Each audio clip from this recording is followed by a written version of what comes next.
Welcome to Girl Talk with your host, Melissa Ann. Girl Talk is that show which discusses the real issues Black women face being a mom, a dad, a wife, a girlfriend, a sister, a co-worker, a therapist, or whatever hat Black women wear on any particular day. Why? Because Black women are just dope. Without further ado, here is your host, Melissa Ann. Welcome to Girl Talk with your girl, Melissa Ann. What a show we have today with our author, Anissa Blair. Woo! We excited to have Anissa and her in her accomplishments, so she could talk through some of her accomplishments. But today we are talking about mental health and childhood trauma and how those things show up in different areas of our lives. So without further ado, I want to introduce Anissa and have Anissa talk a little more about herself and then jump into our conversation. Anissa, so happy to have you. Thank you for having me. I'm letting the studio audience, get their clap on, and then I'll chime in. Remember our Arsenio Hall? That's all you get, right? That's it. Okay, we're over it. Thank you so much for having me, Melissa. Yes, I am Anissa Blair. I am a author. I am a blogger, but more importantly, I'm a survivor of child molestation. So I don't wear that like a badge of honor, but I wear that like a badge of honor, if that makes sense, because a lot of us don't make it through it. And I am a testament to, with a lot of hard work and self-realization and self-acceptance, that's super important. You can overcome and be 100 million times better than what you could ever possibly imagine that you could be. And I too am a product of molestation, but I got to tell you, while you were saying that, in my head, I was like, me too, girl. But now I feel like for the first time, that Me Too movement that's out there, I realized what that was, because there are so many of us that people are saying, me too, me too, me too. So it's something that, especially Black women, there's not one that and even Hispanic, that I've come across that hasn't been molested in some type of way in childhood, which is bad. That's a bad testament to our society and how young women are treated. I think that because we have to also understand childhood trauma didn't start with our situations. Those people, those perpetrators or predators or pedophiles who did this is a product of their own childhood trauma, right? So it's not something that just manifests out the clear blue sky. It manifests from generation to generation to generation. And it obviously over time, it just becomes this huge snowball effect. And then it takes it to a level to where, for me, it was not only one person, it was two people.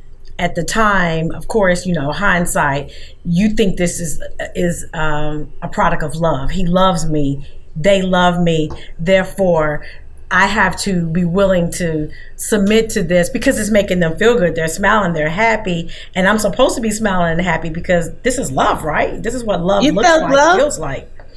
I didn't think it was that they didn't love me. I think because I had such a troublesome childhood, not in the aspect I wasn't from foster care to foster care.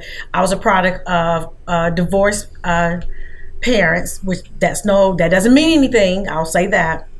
And then I think, I will say my mother did the best she could with what she knew, but my mother was from that generation to where I'm providing you with necessities. I'm making sure you got food to eat.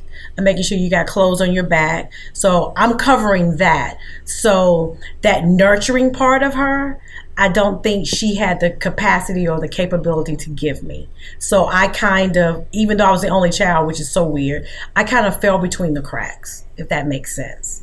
And the attention that I wasn't getting from her, I was getting from them, and I didn't put two and two together. Say, you know what, we didn't talk back then, at least my generation. I think we were around the same age.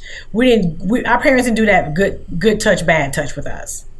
We just didn't. No, you didn't get the birds and the bees talk. I know my dad definitely didn't have it, but my mom was just like, come home pregnant. That was your birds and bees Talk. Yeah. End of period. At the end of the sentence, come home pregnant. Period.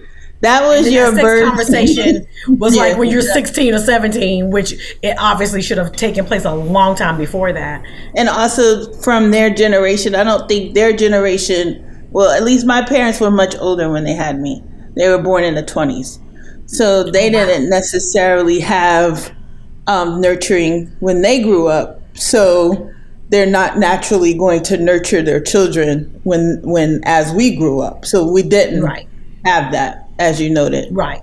So I just think that, so that's why ever since I came to that realization, like from the time that I was about 7 or 8 to about 11, I experienced traumatic events that at the time I didn't see them as traumatic. I saw it as I got older. It started to make me feel very uncomfortable, but I felt like I can't say anything. I love them. I don't want them to get in trouble. I don't want anything bad to happen to them. And then it was like from like 12 until 16, it went away because I got older, and it was like I just blocked it. Like I remember distinctly one day saying, why don't I like him anymore? This was like my favorite uncle by marriage. Why don't I like him anymore? But I could never put 2 and 2 together. I just thought it was because, I'm older now, I'm driving, so I'm not spending as much time in that area because he lived in the same area as my grandmother.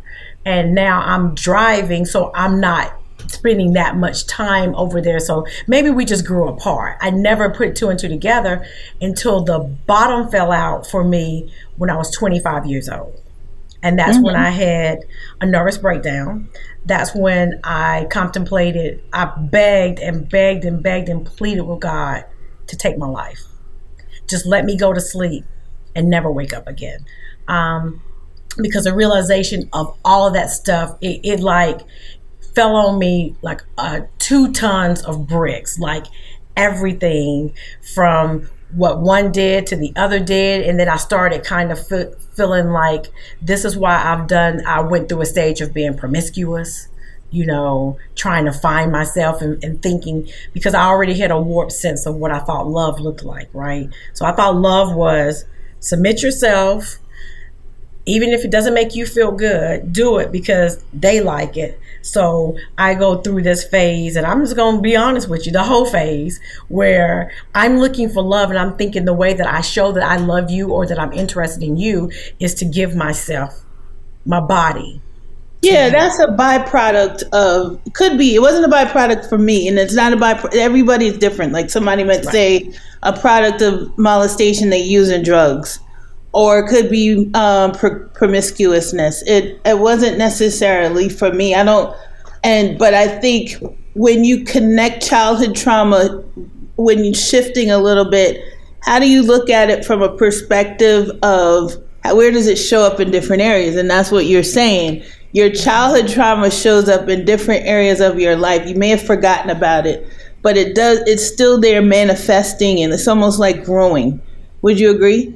Absolutely. The challenging part when you have this epiphany or realization as an adult is trying to now break it down into segments, because now you're looking at your actions or those actions from an adult perspective, right? So now you're starting to question yourself like, well, why didn't you say anything? Why didn't you do this? Why didn't you do that? Because now the adult part of Anissa kicks in. It's like, okay, well, you should have told somebody. You obviously didn't mind because you didn't share it with anybody. So now you're beating yourself up for something that you had totally no control over. None. But that's the part, none. Like, I don't care what anybody says.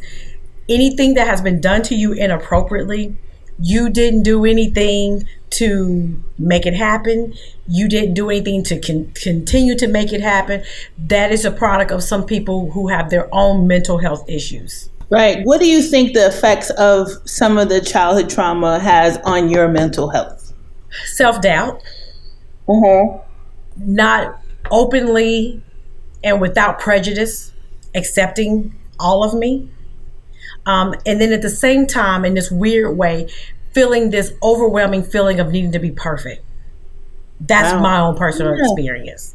feeling like I've got to be perfect. Like every damn I's got to be dotted. Every T's got to be crossed. If it's not, if I'm one off, then I'm not good. I'm not good enough. That's my personal experience. Stuff onto your children. I know I did.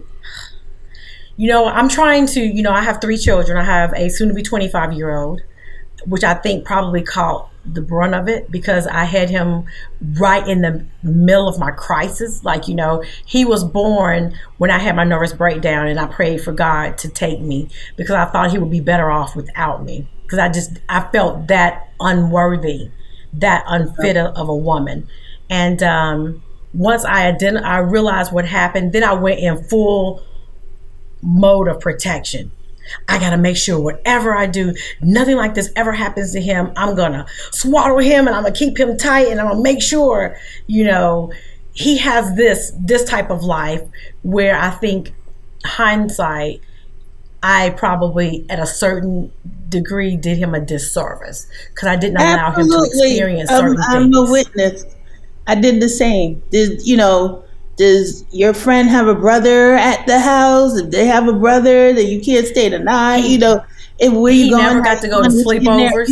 No, it was just really, really, really overbearing. Yeah, I wanted to control the environment. Yeah. So he never had sleepovers where he went to someone else's house. Now, if he wanted to have sleepovers, they had to come to my house.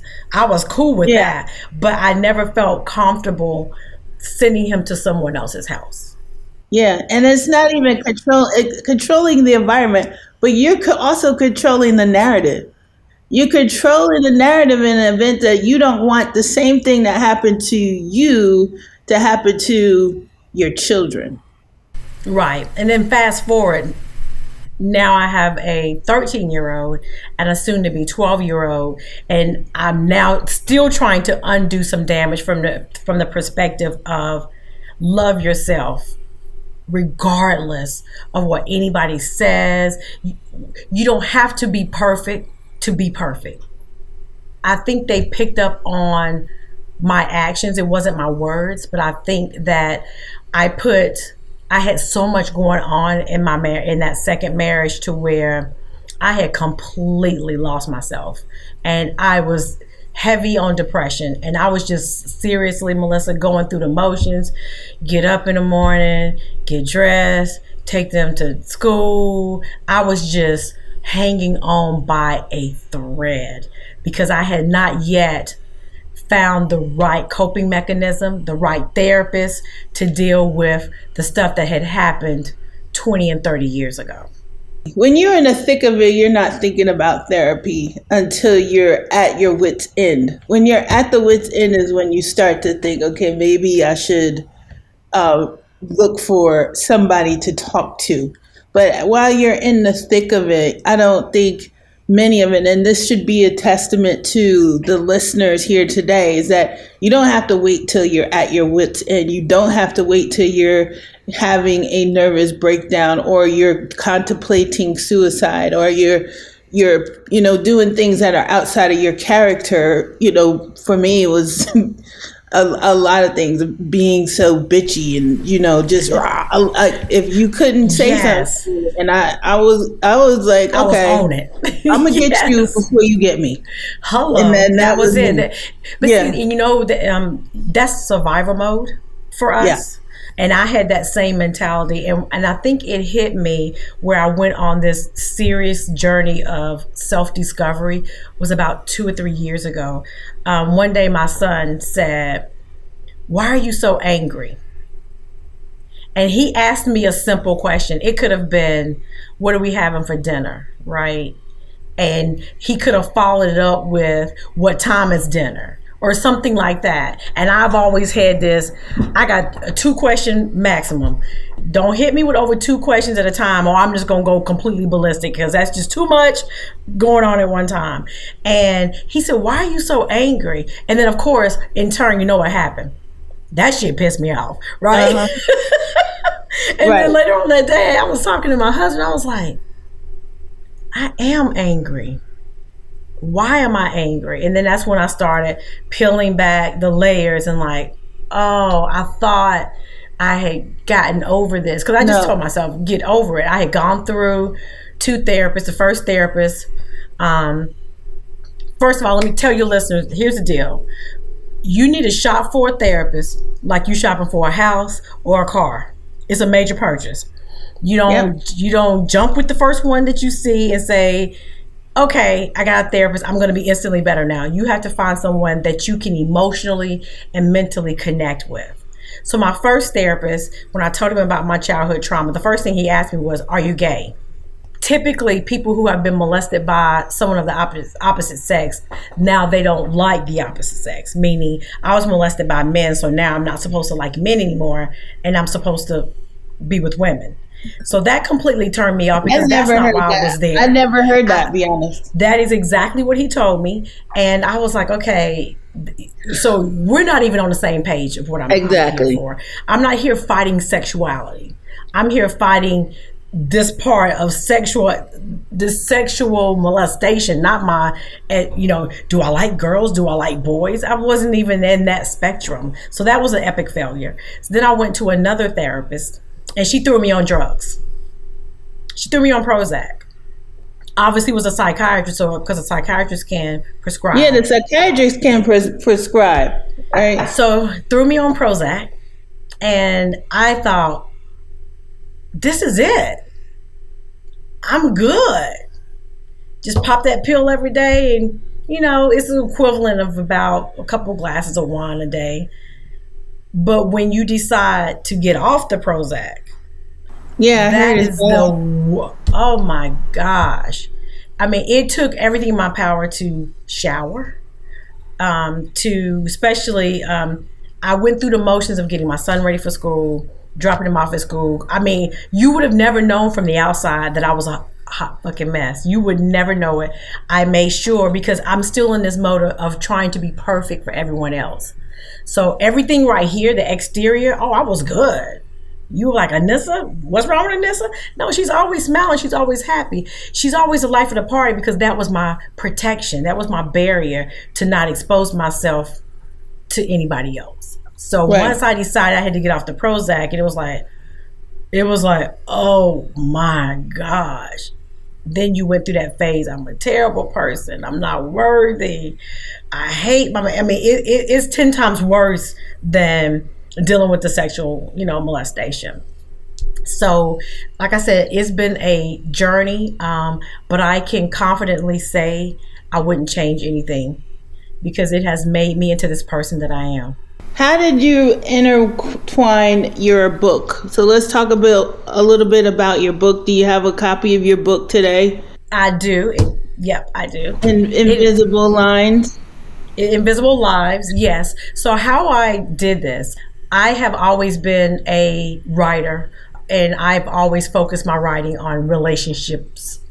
So I'm a blogger. I also wrote for a year for Rolling Out magazine as their relationship columnist. So I've always been very interested and intrigued with our minds and how our minds work, because we like to think that our minds are like a separate entity of our body, where it's all one big machine working together, and we feel like at times, that's my mind, I have no control over that. My body does one thing, my mind does another, when it's all one thing. So when I started going on my journey of self-discovery and really trying to dive deep into why Anissa does the things she do. Why does she not like this when it may come to sex? Or why does she not like that when it comes to people asking her questions? I mean, I went deep. I mean, I was reading self-help books, spiritual books, meditation books, you name it. I was like thirsty as hell trying to figure out how I can be the person that I know I'm supposed to be. Because the person that I am, honestly, I don't even know if I like her ass, So it was that kind of thing. So when I wrote Invisible Lives, I wanted to talk about the importance of the role that childhood trauma plays on our adulthood, and how we interact with others, and how we relate to experiences and circumstances and situations that come up in everyday life, and how if we don't get that right, we're going to have a warped sense of how things should be for us. So with Invisible Lives, I threw everything in this book but the kitchen sink, or I may have thrown a kitchen sink in there too, because my main character. Tell us about what's in the book. My main character is 34-year-old Olivia Campbell. By all rights, from the outside looking in, she's perfect. She's successful. She's an entrepreneur with her own successful art gallery. She's great. You know, she came from a very affluent family that was, you know, the private country club setting, you know. So she grew up not struggling, but yet she was struggling. She had been hiding her sexuality pretty much all of her life. And she had a twin brother who too was hiding his sexuality. Unfortunately, his sexuality, his depression took him to thinking suicide was the way out. So he committed suicide. She never came out to her parents after that because she saw how, you know, in the Black community, we're not very accepting of things that don't fit our square or our norm of what we want for our families. And from this affluent family, having a gay son, definitely 30 years ago, definitely didn't fit the norm. So she closed herself off. So as a result, she was battling depression. She had a terrible, terrible relationship with her parents as a whole. So that kind of definitely influenced how she handled situations, or the lack of how she handled situations. So she turned to having an eating disorder, because she's still trying to be perfect, still trying to fit this mode of what she thinks others should expect from her, without really looking in the mirror and getting to know that reflection that's looking back at her. So she's battling that. And then I have a 17-year-old character named Trey Williamson that is a product of the streets. You know, this book is based in Chicago. He's from the South Side. It's hood. It's like, you know, you got to do what you got to do to survive. And he was, by all rights, an unsuccessful drug dealer because he's only 17. So he's just trying to figure things out while not having the foundation to build from. So I take these characters through an emotional roller coaster. But at the end of it, and during that process, they start having this self-realization and self-acceptance and understanding the importance of living life by their own rules and not letting anybody else dictate that. What does that mean for you, Anissa, living your life by your own rules? What does that mean? Figure out what it is that makes you happy. Because I say all the time, if I'm making you happy and I'm not making me happy, then what is the point? Seriously. I know that there's times in relationships, especially if you're married or if you're in a long-term committed relationship, that you have to have some give and take, right? Some compromise. You know, sometimes, you know, like he wanted to go eat here and I wanted to go eat there, but I'll just go eat there because it's just easier. I'm not talking about that surface level, you know, compromise. That's easier. I'm talking about that compromise where you're compromising your integrity, your emotions, emotional being, your mental well-being to make someone else happy. I'm an absolute no to that. Do not sacrifice who you are at the core if the only sole purpose is to make another being happy. Because but how do you do that? Because it's not easy. You got to start saying no. Yeah, well, there you go. No is your boundary. Saying no. No is your boundary, but and be prepared to follow up that no with a why. Because anytime you ask somebody, if I ask you something, Melissa, and you said no, I don't think so. My human instinct is going to be to what? I want to know why. Right. So in order for you to successfully be able to articulate that no, you need to also be able to follow it up with a why. But you don't have and it to. Can't be why. What is your boundary? I say that it depends on who that no is for. Now, if it's for someone that you're intimately involved with, someone that you wholeheartedly care about, I feel that there's a need for further explanation. But that no also depends on what the no is about. You know what I'm saying? Like, yeah. I don't think that there's a compromise where you are jeopardizing your integrity. to make somebody else happy, then that's a hard no. That's a hell no. Fuck no, whatever. And then that's a period at the end of that sentence. The book is closed. We moved on to something else. But, you know, I know as being married, and I'm on my third marriage, so I've learned a lot. And I've learned what not saying no got me.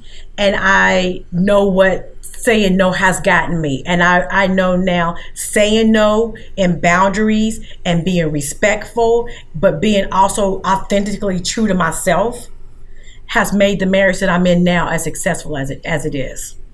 Good. Because I've said no. Yeah. All right. So this has been a great conversation with you. I know we have some time left for you to kind of talk about how your book, you want to flash your book, show your book now, and where people can find your book, because I'm curious about both. And you have another book out as well, which I'm really curious about. Yes. So my first book is called Your Husband, My Man. Can two best friends love the same man? So this book is heavy on adultery, but with a twist, because we all know what adultery looks like. We don't need to go through that again. But it comes from an aspect of the why behind the adultery, because I believe that people just don't come into this world and just decide to be total fuck ups. It's normally a combination of what childhood trauma or childhood experiences, and now you as an adult are trying to make decisions based on your childhood experiences. And those two things, if it ain't right, it's gonna be two heads bumping each other. So I focus heavy on that in Your Husband, My Man. The spinoff, if you want to call it a spinoff, I took two of the same characters and put them in Invisible Lives and dove really deep into mental health, and hence Olivia and Trey. You can find my books on Amazon and Barnes and Nobles. I can tell you now, it's like, I think until like September, it's like $1.99 on Kindle. But if you're a member of Kindle Unlimited, then the books are free. Definitely check me out on Amazon. If you are that person that you like an autographed book, you can head to my website, which is AnissaDBlair.com. Order it from me, and I will personalize it, sign it, mail it, send it right to you. How many pages is your book? I don't write short stories because I think, these characters deserve their full layout. So this particular book is 386 pages. So I'm not a fly by night, All right. write 100 pages. That takes pages. a lot of work. It takes a lot of work because I've been writing pretty much all my life. I've been writing as long as I can remember. And I don't diss anybody else's writing style. Everybody does their thing their way. When I start writing a book, I don't say, okay, I'm going to write 385 pages. I stop writing when the story ends. When I feel like what I've tried to accomplish has been accomplished. So like my first book is not nearly as thick as this. So I just go with the universe and the message that I'm trying to get across and what God wants me to share. That's what it's all about for me. All right. Between the two authors that I've had on both of these, it's motivated me to get my books out. I have them ready, but I've just been procrastinating. So between yourself and Shanika, who was our last author that we had on, Shanika Mayo, I need to get going and get set up here. And just such your story can't be shared. And I think if it stays in your head. Procrastination could be part of the childhood trauma too, because it's a part of the confidence piece that's rolled in there. Yes. When people are a kid, and what if I offend someone because I'm telling this story that may be related to something else? And so you set yourself up to not do a lot of things because you're worried about what other people think, and that definitely comes from the trauma that you've experienced as a child. And personally, for me, it was a compilation of things. It wasn't just molestation. I grew up in an alcoholic home. I had people pick on me because of the color of my skin. It was just a compilation. A lot. And see, I'm going to encourage you to definitely do it. So, like I said, writing is my therapy.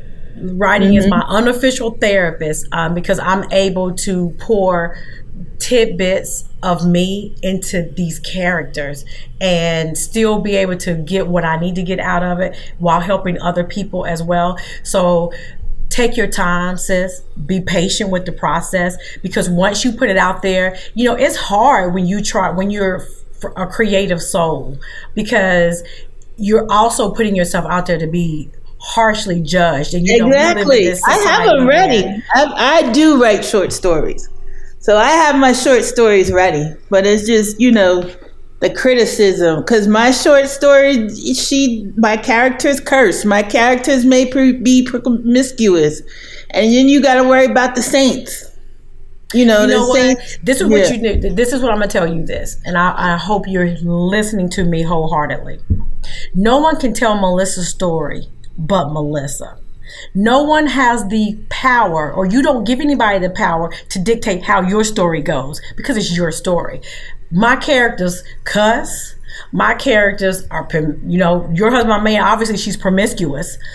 This character is gay. Am I gay? No. But I understand the different aspects of life and what we're going through. And you're not writing a book to reach the sinners and the saints or these people who have this prejudgmental idea of what they want you to be. That's not your people you're trying to reach. You're trying to reach the people that are like you, the people who are broken or have been broken, that are trying to figure out how to put that damn piece back together. So leave the saints over there. They got their own little genre of Christian reading. They can do that all damn day. It's enough. Okay? Yeah. You're dealing with real life here. They can pick up the Bible. They can do whatever they need to do to get their fix. That's not your people you're trying to reach. So don't try to fit into that mode. Don't try to take your square peg and put it in a circle, because it's never going to fit. So do you. That's the word, sis. So where can people find you before we close out here on social media? This has really been an awesome opportunity to talk with you. I really enjoyed connecting with you. I learned a lot. Thank you. I hope so. And what an awesome smile you had to boot. Thank you. I say all the time that my mission in life, my passion and purpose is to be impactful. That's going to look differently for everyone. So, and I can proudly accept at almost 50, because it took me damn 10 years to get to this point, that I'm not for everybody. But shit, everybody ain't for me either. So It works both ways. It works both ways. So, and I'm cool with not being your cup of tea. Because fuck it, I don't like tea. So I'm good with that. But people can find me on Instagram at Anissa, Anissa D. Blair. I'm on Facebook. Charles, you might see some ratchet shit. I just post whatever, because I don't think it really matters at the end of the day. But obviously, you can, if you want to know the most about me, seriously, go to my website, AnissaDBlair.com. You will find out a little bit of my media kit. If you're interested, I do public speaking. If you're interested in having me come and speak to you, maybe not church, because God's still working on me with my mouth. But I'm glad I do public speaking, where I focus heavy on motivational empowerment speaking for women and young adults. You can reach me, like I said, AnissaDBlair.com or Anissa D. Blair on Instagram. I am an open book. I am a mentor to several different writers. So I don't hoard my gift. I share my gift. So Amen. If you ever need me, by the way, the saints misconstrue cussing. Cussing doesn't mean the F-bombs that you drop or any of the cuss words. It means cursing a person. How you curse a person, tell them you will never do. Right. That's cursing. It's another damn word. That's how I look at it. It's just another word. F-bomb. It's how I express myself. Don't take it personal. But I can be respectful, but I'm not going to totally just change who I am to make you comfortable. Because what I just say, I'm not doing that. I'm not doing that. I gave that enough time. I'm getting ready to hit 50, and it's all about me. Sorry, not sorry. That's it. That's it. But it has been a pleasure talking to you, Miss Anissa, and we hope to have you back soon. Thank you, listeners. We really, truly hope you enjoyed this episode. You can find this episode on YouTube as well, and everywhere that podcasts are streaming. And as always, I see you because I am you. You have just listened to the Girl Talk podcast with your host, Melissa Ann. Subscribe to our podcast on iTunes, Spotify, or Google Play. Until next time, remember, I see you because I am you.